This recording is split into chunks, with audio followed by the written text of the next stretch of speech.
Hi all, welcome to podcast 89 from Football-Oranje. It's available on YouTube, SoundCloud and iTunes. If you're watching live, sorry we're late, internet issues. But we are back and we're going to be talking about Dutch club football tonight, the European nights that we had recently with PSV, RZ, Feyenoord, Vitesse and AJAX 2. I'm Michael Statham, I'm joined by Mike Bell. We both work for Football-Oranje, the biggest Dutch football website in the English language. Now, we will be talking about Ajax first of all, their Champions League draw, then going on to talk about PSV, RZ, Vitesse, Feyenoord in their European games, but also some Eredivisie stuff too. So if you've been watching the Eredivisie so far this season, you've got plenty to look forward to. More on the Netherlands national team to come on Football-Oranje, so stay tuned for that. And before we get started in all of the club action, we have some brilliant news. We were voted into the final of the Football Content Awards, which is a massive deal for us. It's basically like, if you imagine football's Brit Awards, Oscars, we've been nominated. We haven't won anything yet, and unlikely to. However, we can try. If you want to vote for us in the final of the Football Content Awards, we're up for 2 awards. I left a link in the description so you can vote for us. We're nominated for the best podcast internationally and also the best club content creator internationally. So we're really pleased about that. But without further ado, you can vote for us later. We're going to be starting with Ajax, and they have a Champions League group to look forward to. Sporting Lisbon of Portugal, Borussia Dortmund from Germany, and Besiktas from Turkey, of course. Mike, what were your thoughts on that group draw? For me, the first thing I thought was Sporting Lisbon were the easiest team in that pot 1. Dortmund aren't the worst team from pot 2. And Besiktas, well, they could have drawn Milan from group 4, group pot D, whatever you call it. But a decent draw around for Ajax. Yeah, I think it was very kind compared to what it could have been.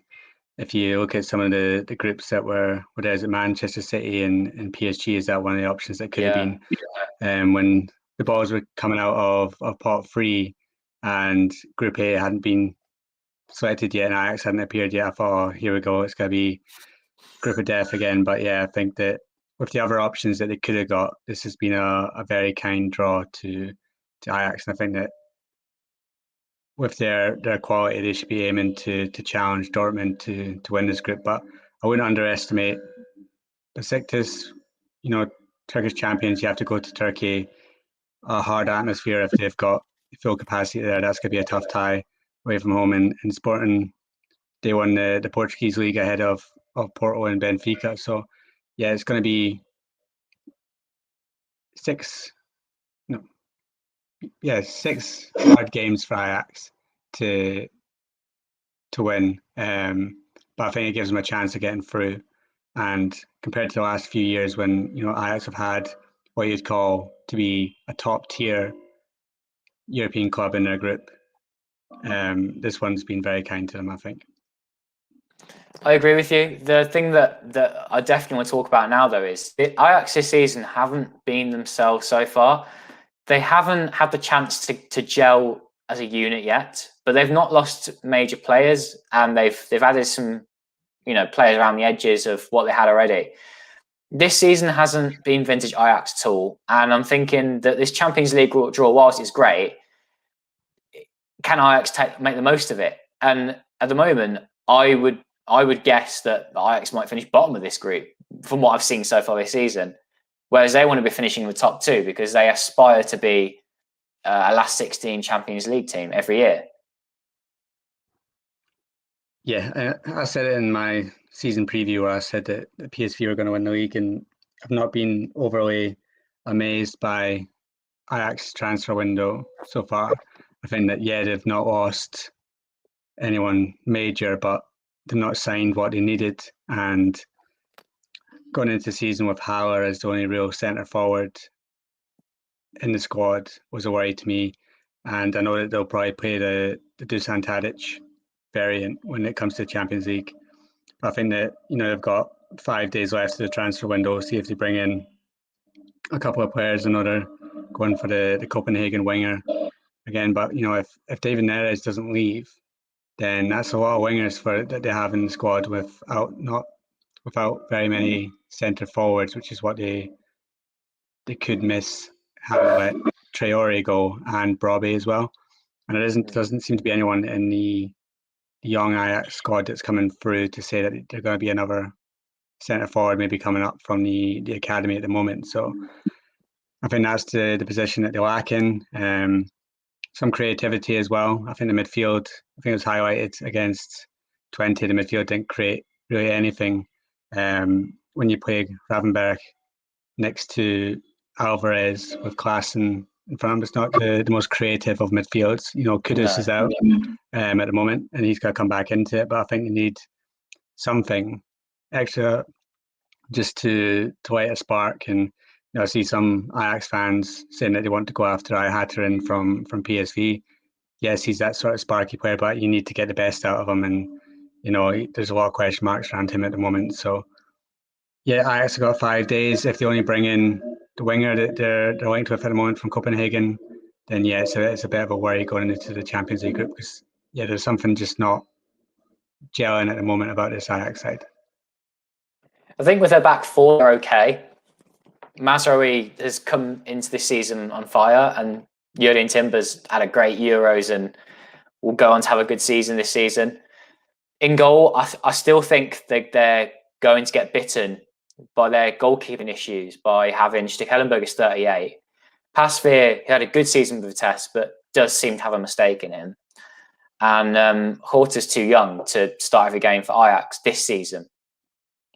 Onana may come back, but he'll be late in the season. I think that's going to be an issue. I remember the goal that Twente scored against Ajax, and I thought Stekelenburg couldn't get off the ground properly. He was very slow to get across to that ball. It wasn't exactly like it was a wonder strike, really, from Brobbey. It was a good hit. But Stekelenburg surely should save that. In midfield, you make a good point about the creativity. And what I found really interesting was Ryan Havenberg being taken off against Twente. His reaction was of disappointment. And it would have been fascinating to have been in his head after the game and having him interview like how he was feeling and how he can bounce back from a setback. Everything so far for him has been positive with Ajax, winning games and getting selected midfield all the time. But that was a disappointment for him. And that midfield is so crucial to how they play, because they want to get the ball out wide to the wingers all the time to put balls in the box to the strikers and Klaassen. And that midfield's got to be better at doing that. And I want to get your thoughts on Haller, Mike, because you said there that the striker's the issue. And I think that Haller's been a bit of a scapegoat, but he does also lack a bit of a quality in what Ajax want in their build-up play. Fans have been criticising him. I really like him, though. He scores goals. But I suppose that's what the argument is. In the Champions League, is Sebastian Haller going to be enough? Yeah, well, I picked him as going to be my top goal scorer in the league this season, mainly because he's going to be the one that plays mostly up front for Ajax. Because when you think about Champions League nights, you think that maybe Tadic will play for the middle, which would mean that Ten Hag's always going to start Haller in the Eredivisie games. So yeah, I think he has a great chance of finishing top goal scorer in the Eredivisie, but that's because he's the only option at the moment for Ajax for that central striker position, unless they move Tadic in there. And it's going to be interesting now that Antony's back, because how do you fit Antony, Tadic, Haller and Berghuis all into the same 11? And the new signing from Copenhagen, who surely will play too. Is it Mohamed Darami? Something like that? Yeah, who scored tonight, I think. It's meant to be a really good goal. And then you've still got Neres in there as well. So how Ten Hag's going to slot them all into the same team, I've said it before that maybe Tadic can drop into number 10 position, but I've not seen it, so I don't know if he is capable of doing that. It'd be interesting to see it if he tests that out, maybe against a lower Eredivisie side where he puts Tadic at 10 and then has Antony on the left, Berghuis on the right, Haller for the middle, see how that works. But yeah, Haller for me he's a goal scorer in the Eredivisie, but I worry about him as a goal scorer in the Champions League, which is a different kettle of fish. He can score 3-4 goals against an NAC Nijmegen or an Emmen, but when it comes up against Borussia Dortmund, when you got Haaland at the other end and Haller at the other, I know which one I would rather have up front, and it's not. it's not ours. So it's a big question mark over that. But I can't see him starting the Champions League games. I think it's going to be the Tadic variant. It's a good shout. If you're going to Dortmund, you're not going to play Haller. You'll want to play Tadic because of what he can bring to the team in the build-up play. If you get Haller right, he can be a really good target man who can hold the ball up. He doesn't seem to do that at the moment. I want to see more from Erik ten Hag in this situation. He's someone who's meant to be a brilliant manager and has overturned misfortunes of Ajax in the past. I'm thinking mainly back to that time when they were losing. I think they lost 3 or 4 games in the spin, and they got knocked out of the Champions League by Atalanta. They lost to Twente. It was a big disappointment, but they turned it around and had a good campaign after that. He needs to do the same again here, I think, now before it gets any worse. Ajax are heading down a rabbit hole where they might be overtaken by PSV as the best team in the Netherlands. I still hold by what I say, though, that it's early days. Ajax will come through. They'll gel all these players. They'll find a way. And the thing with Ajax is I don't really like Ajax. I'm not an Ajax fan, but they always get these annoying 6, 7, 8, 9 wins on the spin. That will happen at some point during the season, and it will make a difference, I think. And for PSV, something may go wrong, and they'll lose out by a point, 3 points in the title race. That's what I think will happen come the end. Are they good enough for the Champions League now before Christmas? I'm not so sure. We'll see. I do think that on Champions League nights in the Amsterdam Arena there, the Johan Cruyff Arena, it's different. So I think Ajax raise their games for the big ones. It's the sort of it's not an arrogance, but it's the way of Ajax to in the Eredivisie they can have a slip up sometimes. Draw against the Twente, lose against the Twente, but when it comes to the Champions League, that's what they want. So that's when they sort of raise their game. We'll see if it happens this year.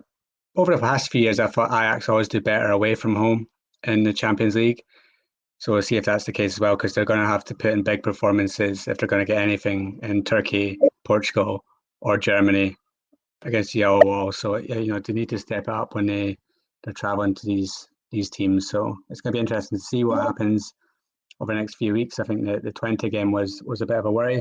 I think if you're talking about players that haven't made the start that might have been expected of them, I think Bergas has had a bit of a shaky start, and we'll see if he can rise to the level of Ajax over the next few months, and then we'll see, because there's still 5 days left of the transfer window. Kellen Camp's on his way out, going to raise some funds, going to see if Neres goes as well, and then we'll see if they bring in another couple of players, because I think right now it's just needed just to bring a bit of a boost to the squad and to the fans as well. I think the fans are calling out for a couple of signings just to get the excitement back. So whether the Copenhagen winger can do it, whether they bring in a hat-trick and whether they bring in a striker, we'll see what happens in the next 5 days. I think a lot will depend on players like Danilo as well. Can they shift him out on loan? Does he want to go on loan again? And we'll see what happens with him. But yeah, I think that the next 5 days are crucial for Ajax this season, I think. One player that I think you would probably want in the midfield is Joey Veerman, who's a very creative midfielder. I've heard tonight that he's actually going to be staying at Heerenveen for the season, and there won't be a late move for him in the transfer window. So gutting for any of the top teams in the Eredivisie that thought they could get their hands on him, he will be staying at Heerenveen perhaps. Going on to PSV, we said that there'll be PSV, AZ, Feyenoord, Vitesse in this podcast, so there's lots more to come. But PSV drew 0-0 with Benfica and were knocked out of the Champions League. A massive disappointment that they couldn't join Ajax in the group stages. But they're going to the Europa League. They can go and have a good season still. Mike, you're one of their biggest fans this season with looking at what the players that they've got. And Noni Madueke signs a new contract after their disappointment of being knocked out of Champions League, which is a massive boost for them.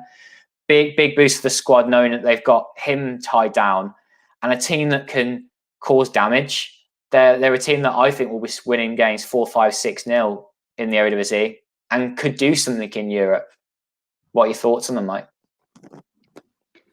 Yeah, I thought that they've been very impressive. I think that in the Eredivisie, they will sweep sides aside with the attacking talent that they have. And I think that the Benfica game was one of those very frustrating nights where It was. Put it in the advantage of PSV, but it just couldn't find a way to score that crucial goal. And I think the Benfica goalkeeper had an excellent night, and then I think Madueke had a bit of an off night. Zahavi had a bit of an off night, and things just didn't click the way that it could have. They didn't have that maybe powerful striker up front that could have caused the defence of Benfica a few more questions. And when you don't have, it's like Ajax right now. They don't have a backup for Hauer as a centre forward. PSV don't have a backup for Zahavi. No. They've got Fode Fofana, who I love, and I'm a huge fan of him. I think he's going to be a starting player for PSV probably next season. I think he'll score at least 20 goals this season for young PSV. I think he's going to be ready in the next couple of years. And for me, Schmidt's substitutions to me just didn't make any sense against Benfica. I think if Madueke's a little bit tired, yeah, you can bring him off, but I don't rate Jorge Vertessen. I know there's PSV fans out there that love him and think that he's going to be big, but I don't rate Vertessen, and I think he missed a good chance in the second half. But I think you give Madueke a bit more time, and when you've got 2 more minutes left and you need to score a goal, if you're bringing on Teze and Ryan Thomas to change a game and get you a goal, there's a bit of a worry there. It's like Van Hinkel said after the game. He criticised Schmidt for just not going for it. Not putting the big man up front, not lumping it into the box, and just trying to force something to happen. It just didn't. He threw on, changed his left back, changed his right back, put on another midfielder. He had a striker on the bench that he didn't turn to, who scored 2 days the day before. I think that there's just things that Schmidt could have done a bit differently to get that win, which he didn't. He didn't push it. And if they pushed the centre backs forward, Braun Fofana and Benfica went and scored on the breakaway, so be it. That's what happens, and at least he tried it. But for me, they just didn't try enough to get that goal in the last few minutes. He didn't throw everything at it, which I think is a big miss, because that was a huge opportunity to get PSV into the Champions League, especially when Benfica go down to 10 men. I think it's a huge opportunity missed. But saying that, this PSV squad is going to go far this season in the Europa League. I think that they can look at that competition as one that they can go into the knockout rounds of, and who knows how far they can get. Madueke signing a new deal this week was huge. He's been linked to a move back to Tottenham in the Leicester City. And I think that staying at PSV and starting for PSV every week is the correct decision for him at this stage of his career. And he needs that. And with him, Gakpo on the left, and Zahavi and possibly another striker, maybe Luke de Jong if they get him in the next 5 days, this PSV side is going to be pretty frightening in the Eredivisie compared to the other sides around them. And I think in Europa League they can go far. And how good does Goetze look as well? That guy was on fire in the Champions League qualifiers. He wants to impress in Europe. Let's hope that he can keep it up in the Eredivisie as well. I think it's a crying out for a player like him to play in the middle, be creative. But he will be excellent for PSV, I'm sure of it. Yeah, the Europa League is a good stage for them, but it's looking really tough this season now with the Conference League. You think if PSV were in the Conference League, then they could make a really good impression. But we'll get on to the teams that are in that competition in a moment, and they could make a good deal of it. Yeah, PSV, they've got good options. I said this on a different podcast recently, that they've got 2 goalkeepers who can be competitive. They've got a lot of defenders who, again, will be competitive with each other because they all want to start a match. How Jordan Teze isn't starting a match shows you the competition they've got for places. In midfield, you've got... also, yeah, just to lump on that point as well, it's also a bone of contention right now, because a lot of PSV fans just aren't impressed by Mwene. Yeah.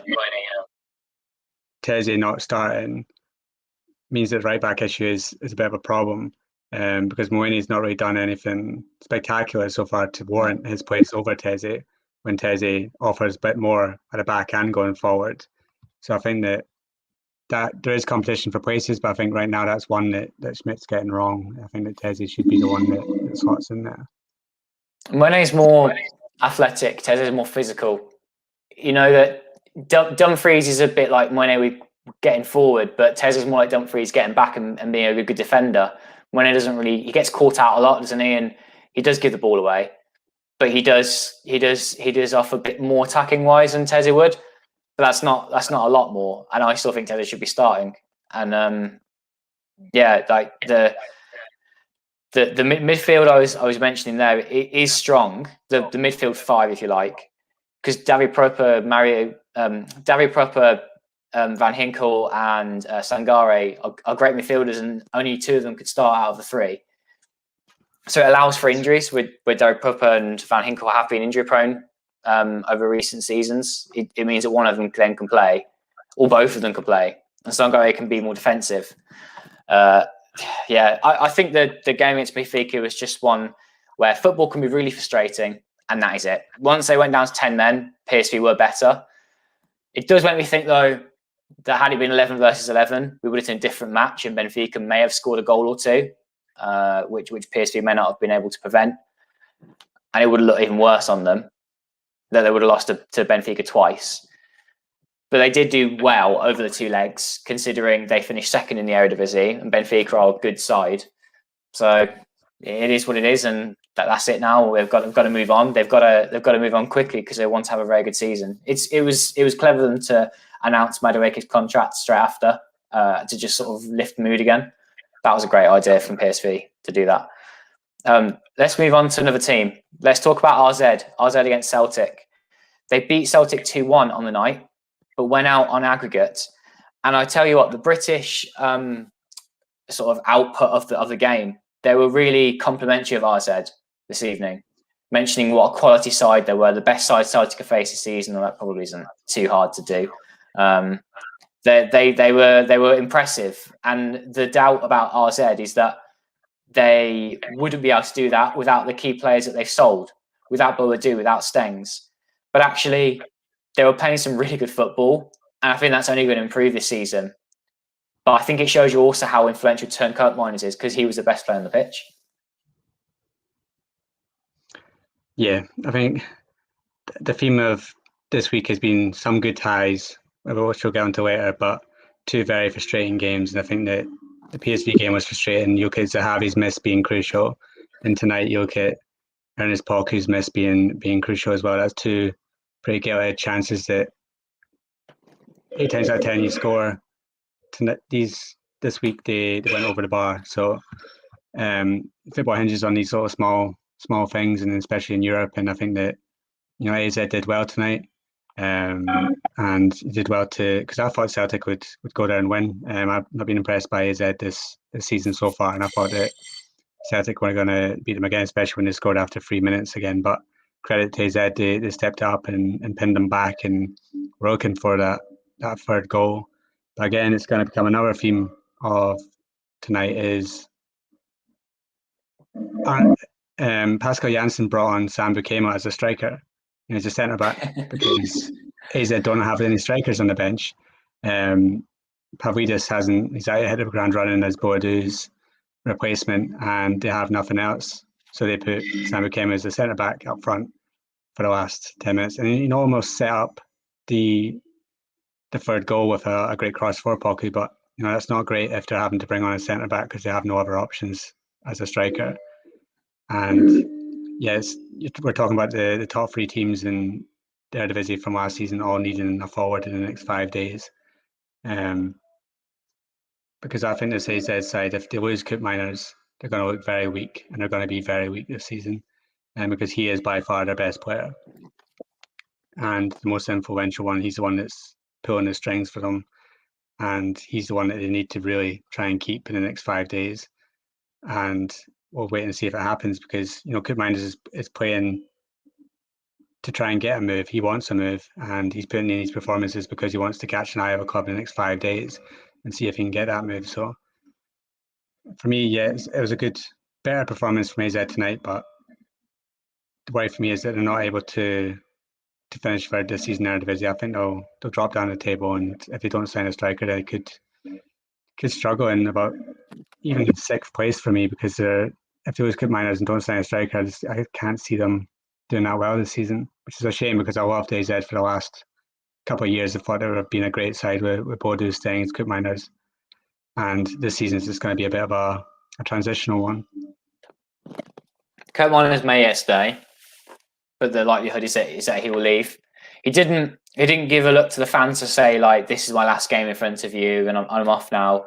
There is a game at the weekend, I must remember, but he may stay and they'll look a good team with him rather than without him. I think in attack, that's going to be their biggest problem, because although in flashes, Jesper Karlsson is a very good winger off the left, Albert Clough has got pace to burn. I just don't see it working. It's not a top three Eredivisie front three. It's a front three I'd be happy to see at Twente. I'd be like, that's a good front three, but not for RZ. And like I say, Karlsson is good, but hasn't developed every part of his game properly yet. He's very skillful, isn't he? Very exciting, but he's not doing what, for example, Alireza Jahanbakhsh, when he scored 21 goals in Eredivisie and was top goal scorer. He's not that level yet, and that's the level he needs to be that influential winger that they need. And off the right, Albert Clough nearly missed the sitter that he was given for the first goal. I don't know about you, Mo. What do you think? He almost missed it. I think the look at his face. But I mean, the attack of AZ is the big worry, and even tonight, they won 2-1, but the 2 goals were absolutely gifted to them by Celtic. The own goal was a bit of a comical scuff into his own net, and Joe Hart for the Albert Clough one was shocking. So this, as you say, this is a attack that if Willem II had this attack, you'd be like, oh, might do something this season, but not AZ. This isn't an AZ worthy front three. And even off the bench, you got Albert Gudmundsson, who I just don't rate.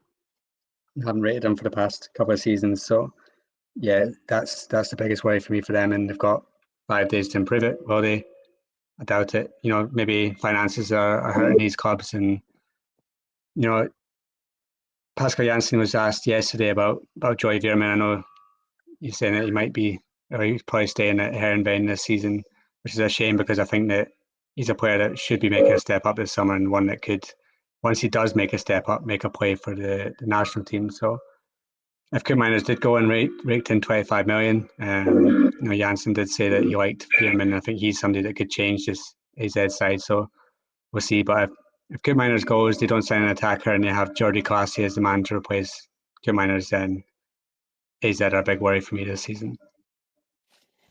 Well, it's not all bad news. They were knocked out of the Europa League, but they fall into the Europa Conference League group stages. So I haven't said this in this podcast yet, but the brilliant news of this evening is that there are 5 Dutch clubs in European competition this season. That hasn't happened since 2008. 13 years of disappointment watching Dutch clubs getting knocked out in the qualifiers. And whilst there were a couple of dodgy results along the way this season, for the clubs to get there, there are 5 clubs there. And I think that they're in the right competitions ultimately.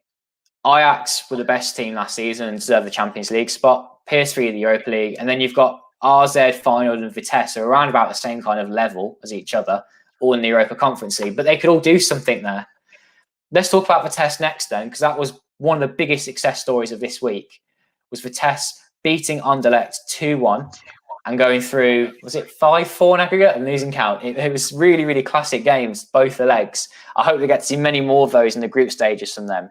But I really like Vitesse this season. They've got a real togetherness about them, some good quality. They're not going to be fighting with Ajax and PSV at the top 2, but they're looking as one of the best of the rest. I really like Berra in midfield. I think he's really taken on being the captain. He's just a doggy midfielder. I think he could be playing England one day, perhaps. They might well be keeping Richard Bizet against all the odds. The Europa Conference League group stage may actually convince him to stay, more European matches. And they've picked some decent players as well. I actually quite like the Jubbo, the French midfielder who's come in from Saint-Étienne. And who else have they got? Yeah, Fredriksson, striker up top. He might be injured, though, for a little while. He came off today. But overall, they're looking a good team, Vitesse. And I really enjoy watching them against Anderlecht tonight. A really good performance again from them. Yeah. You're not convinced, are you? No, not really. You know, they got absolutely battered at the weekend. So, I think though, sorry, play. just to interrupt you there, Mike. I think you just started talking, but the Villentone match, they knew that they were to save themselves for this big European night. That was all in their players' heads. They were missing a few players to injury, and they also rotated 5 players out who were fit. So they basically played their B team against Villentone. It wasn't surprising they lost, but that was a real Vitesse tonight, no? True. And that was with Oros and AJAX at centre back, who I think, quite honestly, are awful. Yeah, and both of those were at fault for the goals for Villentone. So, yeah, tonight they played very well. I thought they should have scored more goals against Anderlecht tonight. I think there's a case to be made that Anderlecht are terrible, and not, you know, because you think Anderlecht and you think like, oh, it's a big Belgian side that's going to come and they're going to be really tough to beat. But I don't think this Anderlecht side are going to be, you know, challenging Club Brugge, you know, this season. No. The way for me for them is, from a Dutch point of view, Xerxes looked awful in the 2 legs. He couldn't get involved at all. Actually helped Vitesse with that deflection in the first goal as well. So yeah, we'll see how he does the rest of the season. But yeah, I think Vitesse did very well to get through. I think Wittek's second goal was excellent. It's a real team performance tonight. You know, usually in Dutch sides in Europe, if they concede 1 with 10 minutes to go, you're looking thinking, oh, they're going to concede again. But I think the last 10 minutes they did really well. And yeah, Barrow in midfield was excellent. And they've got good quality players in there, like Tronstad, I like Barrow, they got Pendas. He's got talent up front. Lively, isn't it? Yeah, I think they've got some options on the bench, and you know, if Tanan stays and they can get him fit, you know, they've got a playmaker there as well if they can keep him fit and motivated. You know, Bazour after the game, you know, he was asked about his future and he was being very coy about it. He was laughing with the reporters saying like, "Oh yeah, you know, I want to go," sort of thing. So, but if he ends up staying, he says that he's 100% committed if he ends up staying. So we'll see if that happens in the next 5 days. But if you can keep Tanan and get him fit, then yeah, they do have a side that is capable of causing these sort of performances in Europa Conference League, and they will be one of the ones challenging for third spot if they can field their best 11 in their Eredivisie every week, because they've still got players out injured. Daniel Donkey needs to come back if he stays, and there's the other centre back who's out injured now as well. Yeah, so they've got him to come back as well. So they've got options there. So yeah, Vitesse at full strength are definitely a contender to challenge maybe Feyenoord for third and do something in the Conference League. I think that they're going to focus on the Conference League now that they're in the group stages, which might affect their Eredivisie performance. But overall, they're a side that are still developing under Thomas Lech, and I really like what he's done with the team. The fact that they've got someone like Bazour and made him into this machine at centre back, coming forward into midfield, I think it's fantastic what he's done with him, and he built the team around him with a centre back. I think that's just great, and the 2 strikers really work for them. The wing backs work for them too. Dasser, Vitek, and Million Manhoff.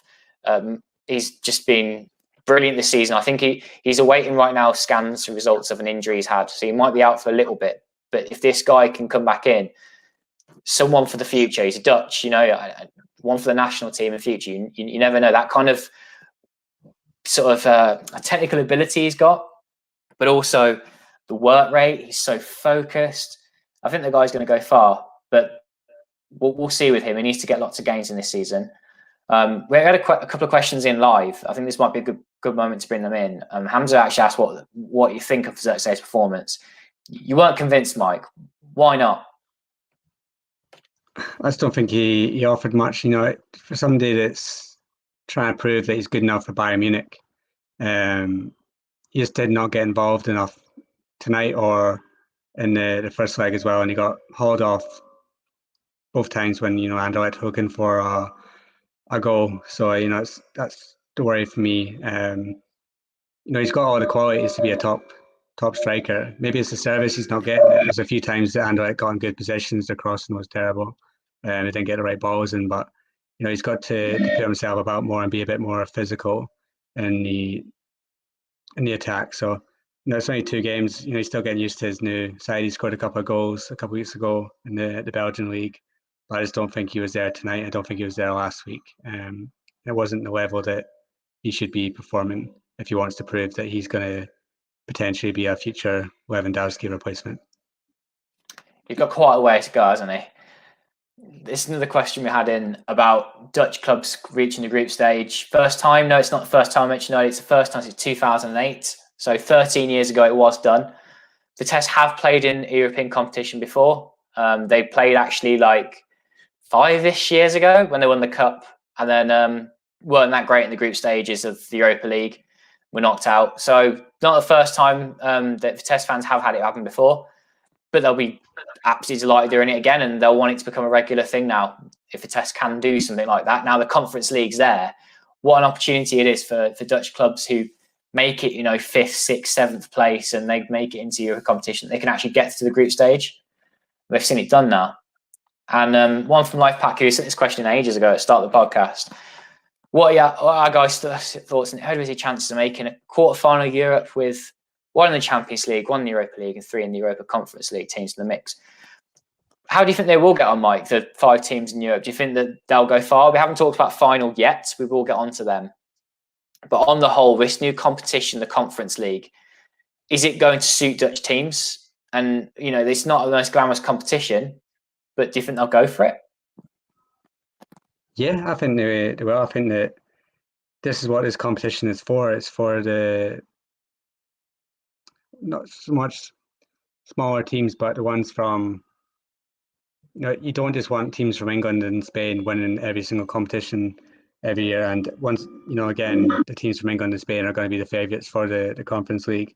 But I think that when you're AZ, your Feyenoord and your Vitesse, you look at this competition, the teams around you, the ones that they could beat and they could go far in this competition. It's one, if they take seriously, that could have rewards for them, and it's a showcase for their players to show that they can do it on a European level and try and go for a competition. I can't see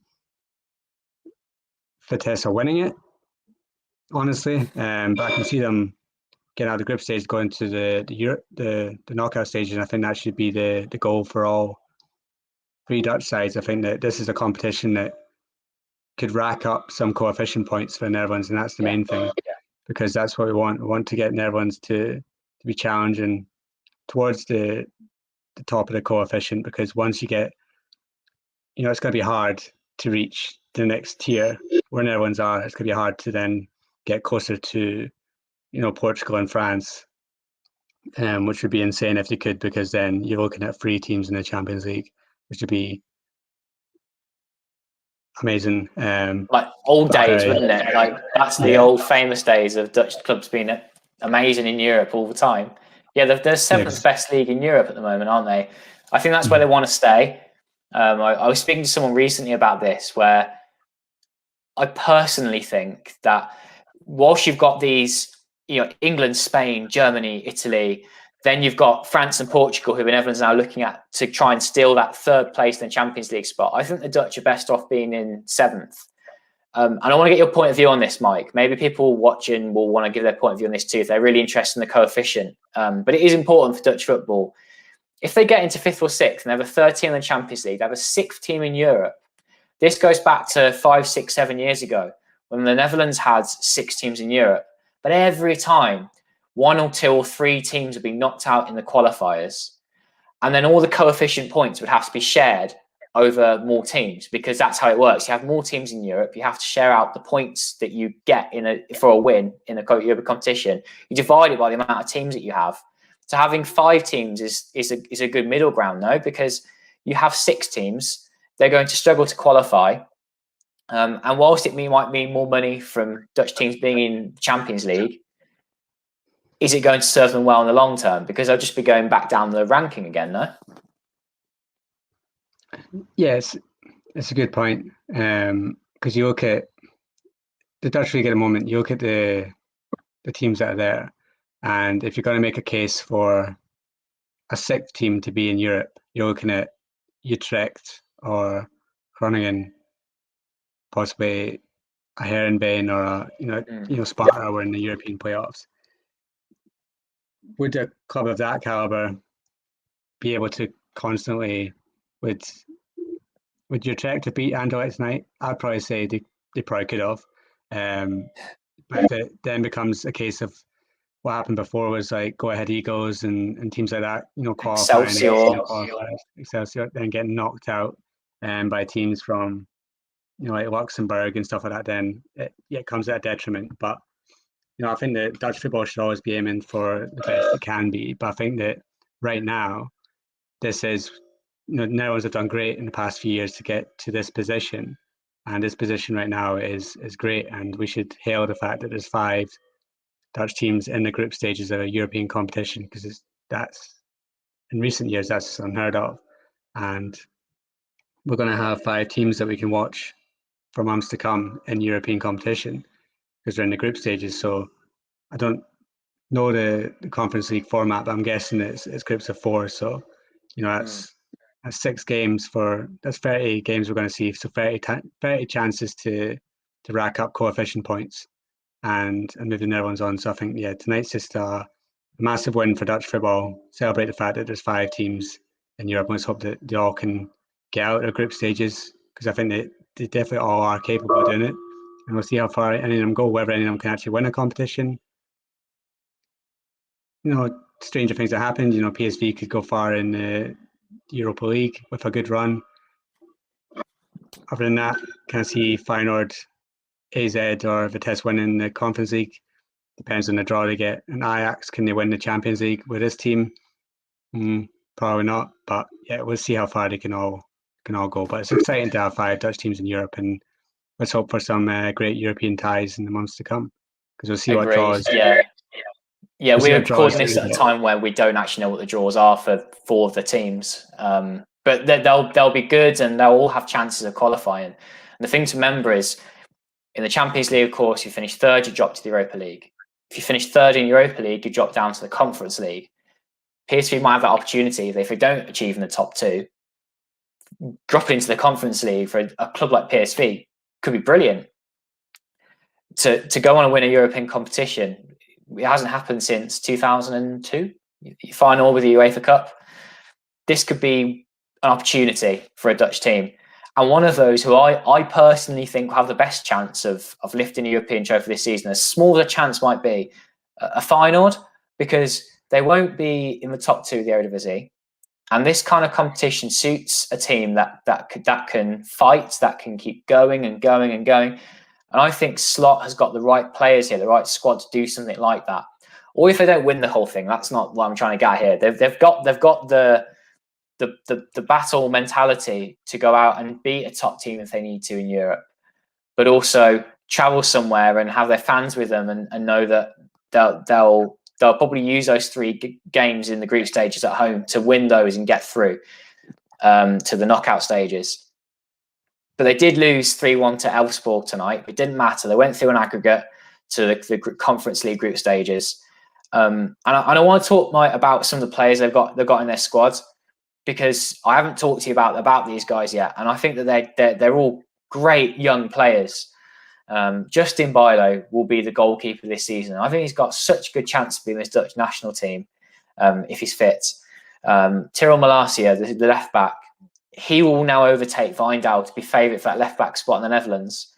Gus Til has just come out of nowhere and is now a striker, apparently, but he's doing really well in the way the Slot wants to play.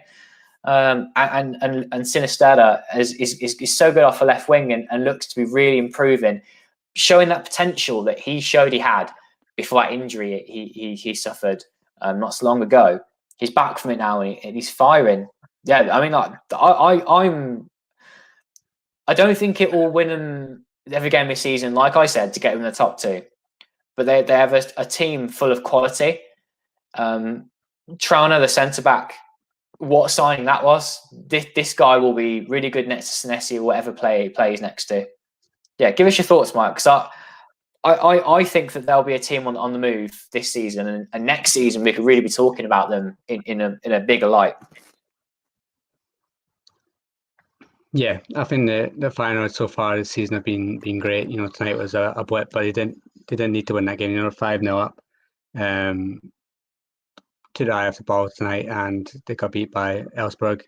But on paper, the first 11 that Slot has and the way he's got them playing is great.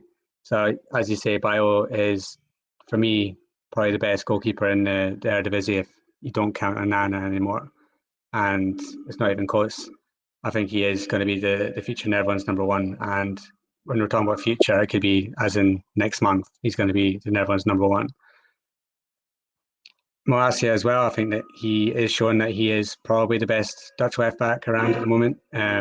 Where Louis van Gaal goes for his daily blend love there, but yeah, he has overtaken Wijndal at the moment. Yeah, Wijndal's injured, or he's just come back to training, so he can't really be counted yet. But I think Malacia has so much positives to his game that he has to be looked at for the Dutch national team.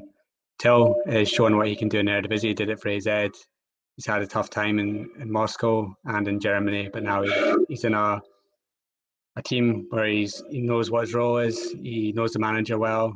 They've got his confidence back, and he's shown what he can do when he has that confidence. So it's great to see him doing well, and he's been rewarded with a place in the provisional squad. I saw a lot of people saying that it was too soon, and why would Van Gaal will call him up, but if he's scoring goals every game, then why not? If he's a confidence player, if he's going into a game against Norway, I'd rather have somebody that's been playing 5-6 games for Feyenoord this season and scoring goals left, right, and centre than someone that's been sitting on the bench for a club and not getting any game time. So I'd rather see Gustil getting a nod over, say, Donny van de Beek, who's not even getting a minute for Manchester United at the moment. So I'd say Van Gaal's made the right choice there. If he does decide to pick him tomorrow, we'll see.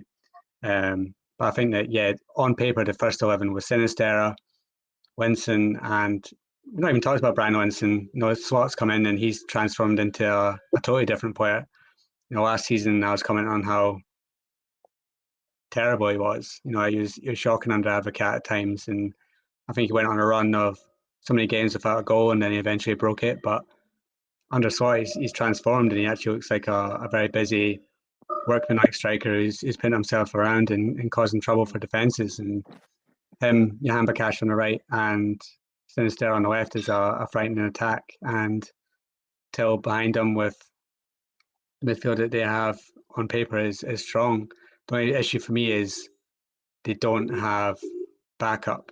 If any of these players get injured, say Winston goes, Bosniak's getting linked with a move to Germany on loan, and they don't really have anyone else. Banis hasn't really proven himself yet. They've let Leroy Fer go, which I think was the right move because I think he was causing some mistakes and he was getting on a bit in terms of his ability. And I think that the times he did play, he was causing errors. So it was good to just let him go to Turkey. But I think the options that they have on the bench, they're 16, 17-year-old kids and 18-year-olds. But they are good though. They're good, yeah. Molambo looks class. Harges is good, and the young winger that came on today is a very exciting player. But whether this season is a bit too much for him, we'll wait and see. But I think, next 2-3 years of Feyenoord is very exciting with Slot in charge because he's going to give these youngsters chances, and we're going to see them eventually blossom in the next couple of years because these are, you forget that, there's a time when Feyenoord, they were losing by 9 goals to PSV, but that was when they were given chances to Wijnaldum, to Leroy Fer, and these players were 16, 17, 18-year-old kids coming in and getting chances at Feyenoord, and that's what a club was meant to be, giving youngsters a chance. Advocat came in, it didn't go right. He scraped a place in Europe, but Slot's come in, giving the youngsters a chance, get them bred into the first team, and more importantly, just make Feyenoord some money so they can actually challenge at the top. There's too many years where they've just not giving players chances and let them go for frees or just let them go for small amounts of money when they should have been making them the fees that not so much Ajax get, but the fees that PSV get, or even AZ get for their players. That's what Feyenoord should be getting, but they've been making so many silly decisions. But making slot the manager and given a chance to youth is actually finally some smart decisions in Rotterdam, and it's going to bear fruit over the next 2-3 years. I agree that they've got Slot in for the long term, not to win the league this season. They knew it was going to be transitional. They do need to bed into new players. The young players will come in and they'll all be very good in time. But for now, let's see how they get on with the players they've got. If they have a few injuries, they might struggle. I don't think the replacement for Bilo is that great, Marciano, the goalkeeper. But they've got some good qualities, and what a team this could be in future. Before we finish, Mike, is there anything else to add? We've had the start of the Eredivisie. Some interesting results from the new promoted sides that are trying to show themselves in the league. But anything taking your eye? Yeah, I think that after the first game, you could have maybe written off NEC Nijmegen, but they bounced back really well. They're a side that I think has the quality and the young players to definitely stay up this season, and I'm glad to see that they won their second game, and I think they're the side to watch this season. Heerenveen have had a very good start to the season, with the two Veermans in form. I think he's going to leave in the next few days, whether looks like it's to France, and whether they have the wingers to replace him. But that Stefanovic looks very good, the Man City loanee, and I really like Van der Heide, the youngster, as well. So if Heerenveen can have a better season than they had last year, if they can keep Veerman, Joy Veerman, and they've been linked with Zivkovic, Richaro Zivkovic. If he can come in as a second striker, then they could be one team to watch get into European playoffs this season. But yeah, other than that, I think it's been a good start to the season. I think that the quality's been good. I think there's been a few shock results. I think that some teams are performing as I expected. Utrecht, I think, are a side to watch this season.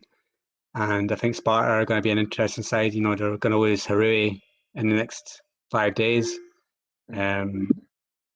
It's Nottingham Forest. They've had a bid accepted, but it seems like he's not too keen on going to Nottingham Forest, and he's waiting for other offers. With Harui, I think he must have come to England, got his phone out, looked at the Championship table, saw Forest at the bottom, 4 defeats out of 4, and thought, when's the next plane back to Rotterdam? Yeah, honestly, it was all going to happen for him going to Nottingham Forest, and it's just all gone dead quiet all of a sudden. But he was in England to discuss transfer, and But I don't know his spot. Van Bergen. Van Bergen had one chat with Neil Warnock and thought, what am I doing? Going to France, sunny France might be a bit better for him. I think so. Going to Ligue 1 over the Championship for me is a no-brainer. But he needs to progress his career. He needs to leave Heerenveen. And yeah, he's off to France. Start to Hem, not Hen, one with an M.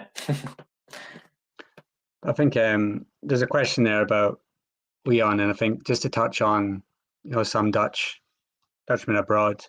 Van Bommel's had 2 wins in charge of Wolfsburg so far, even after the sticky start where they've been chucked out the German Cup because he made too many substitutions. But the worry for me right now is that we talked up the strikers getting moves this summer. So Boadus went to Monaco, and Brobby's went to Leipzig, and Xerxes went to Anderlecht, and thinking that these young strikers are going to have a big impact at their new clubs. But Boadu was an unused substitute in Monaco's Champions League game that they lost against. Well, they didn't lose, but they drew 2-2 with Shakhtar after extra time, which is a worry because Monaco needed a goal, and the Monaco boss decided that Boadu wasn't the man for the job. So he's not scored yet. He's not impressed yet. I think he's missed a couple of big chances for Monaco so far. So that's a bit of a worry. Robbie, I think he was an unused substitute for Leipzig at the weekend as well. And yeah, so that's a bit of a worry for me. And Malin's not done too well so far for Dortmund. I think that there's been some criticism of his performances already as well when he's played. It's early days. We'll see how they do in the coming weeks. But And same old for, I've mentioned him earlier on, but Donny van de Beek. I want to know what's going on in his head where he's listening to Solskjaer saying, "Oh, Van de Beek, you're still an important player for me this season," and he's believing it. Because right now, if I was him, I'd be trying to get out of that club as fast as possible, because he can't afford another 6 months sitting on the bench, getting absolutely no minutes with Solskjaer picking Matic. Well, he doesn't get any minutes on the pitch, but do you know what he is getting? A big wad of cash. Yeah. So if Van de Beek cares about his position in the Netherlands national team and wants to get the best of his career on the pitch, then he really should be knocking on that door and saying that he wants at least a loan move or a move away from Old Trafford, because there'll be clubs that are interested. Apparently there's clubs knocking on the door asking for him, and they're getting turned down.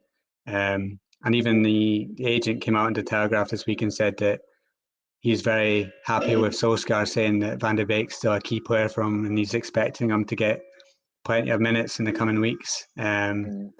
Whether those minutes are in the Carling Cup or whatever it's called now, the Carabao Cup or the FA Cup, then that's just not good enough for a midfielder that aspires to be a starter for Netherlands. And I think that, and I hope that we're looking at the same situation with Memphis, what happened to Memphis Depay, where it doesn't work out for Manchester United, but he goes somewhere else and he excels. So yeah, we'll see that. And yeah, what joy it's been to watch Memphis for Barcelona so far, because I think that I hate seeing him being labelled as a Manchester United flop for so many years. And look at him now. He's at Barcelona and he's getting praise week in, week out from the Spanish journalists saying how great he is. And it's true, he's doing really well, and he's got that quality to excel at a club like Barcelona. So I think that he's fulfilling what we all knew he was capable of when he came through at PSV.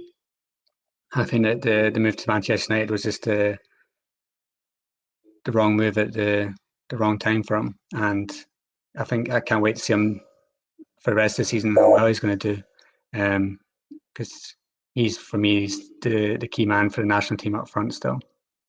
He is a brilliant player. The fact that he's there. And great to see that Danjuma's got a move to Villarreal as well. I think that's an excellent move for him.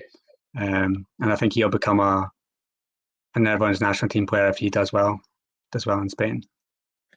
Fair enough. Right, we've got a few things to do before we go. Going to rattle through some comments before we go. Mike, let's have a look at these. I would have backed PSV, but the loss to Marlon is obviously huge, says Hamza. Agreed. Sherlock, homeless. I hope you're not actually homeless. Feyenoord has a small squad. I think PSV can win the Conference League or even the Europa League. How about this one about Peter Bosch, Mike? In a sentence, how do you see him doing in the French League? I think that a lot will depend on what happens in the next 5 days, because it seems that Lyon are an absolute mess with the players at the moment. I think that a lot of players don't want to be there, and that Bosch has walked into an absolute mess taking that job, which I don't think he would have been aware of. I felt he'd probably thinking he's taken over a very talented squad, but he's walked into a bit of a shambles. But they've just got Shaqiri. If they can move on to troublemakers and make some signings, then I think he has the capability of doing really well with Lyon, but not a good start. Fair enough. Again, in a sentence, thoughts on Botman links to Wolves? Why would you want to go there? Next one. Is that real? Just to add to that though. Yeah, Champions League. No offense to Wolves, but you're going to go to Wolves and excel in the Premier League, or are you going to stay at Lille and play in the Champions League? He's also been linked to Atalanta. That would be a much better move.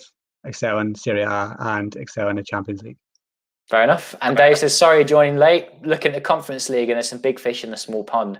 Well, Dave, you can always scroll back and listen back to the start and listen to us again, a full hour of a podcast.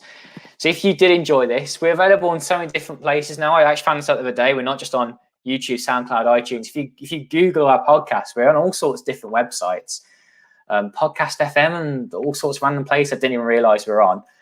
But if you enjoy our podcasts, wherever you're listening, could be even listening on a different planet, as far as I know, considering what was on the internet. I was so surprised to find where we were.